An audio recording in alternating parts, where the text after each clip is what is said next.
What is up, Devy Fanatics? I am your host, Kevin Coleman at DuBois_22. And on another episode of the transfer portal kind of chaos and guys that we should be looking at that are moving to new teams. And I'm looking at this today. We're going to be looking at Mario Williams, young wide receiver from Oklahoma. He followed Lincoln Riley to USC.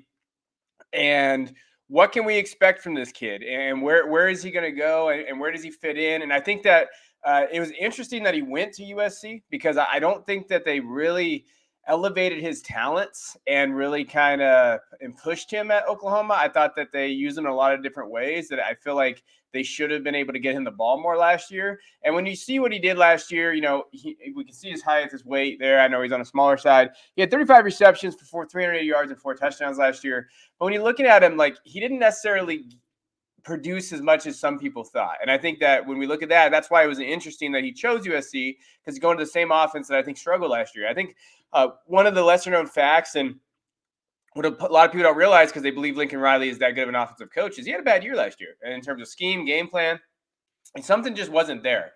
So now let's talk about Mario for a little bit.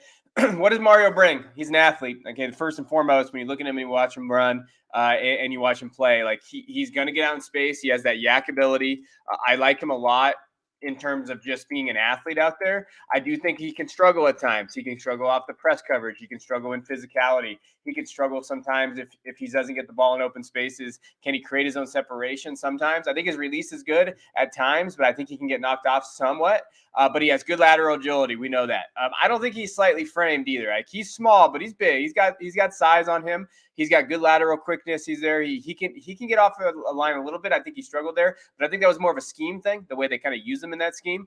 Now let's talk about him. Let's just kind of look at some film of his, and we'll break this down quick. This is kind of where he excelled at. Quick wide receiver screen, trying to get open here. But again, I feel like they struggle with him at times. Now, when you watch him here and you watch him play last year, again, that quarterback position was wonky, as we know. Caleb Williams, Spencer Rattler, those things in there. I wish he would have got targeted a little bit more, but that right there is kind of where it shows his ability. Evades a tackle, able to kind of create separation, get some yak ability, and get it there. And he's a pretty sure-handed receiver. So when you watch him play, like, I don't think catching is anything I'm worried about with him. I think for a lot of reasons we need to get him the ball more. And you see it here early in the year against a down opponent, but he did get targeted. I think he got phased out a little bit, which worries me a little bit. Like, why? Why wasn't he getting the ball more? He tended to disappear a little bit as we went, and we saw that. Now, we saw it here. They did try to scheme him to get the open, and that's where he's going to excel at. Now, where he's coming at where he's going into USC, while you're watching this film, and then we can talk about it. I mean, we have some other guys. Tyrell Bynum transferred there. You got Taj Washington, Gary Bryant, Michael Jackson III, Brendan Rice is now there, and then young CJ Williams, who is one of the best wide receiver recruits coming into USC from 247 Sports. So where does he fit in? I think that's going to be a key question mark. He's going to fit in those top 4 wide receivers, but is he talented enough to earn those targets? I think that's the key that we're looking at. Can Mario do that?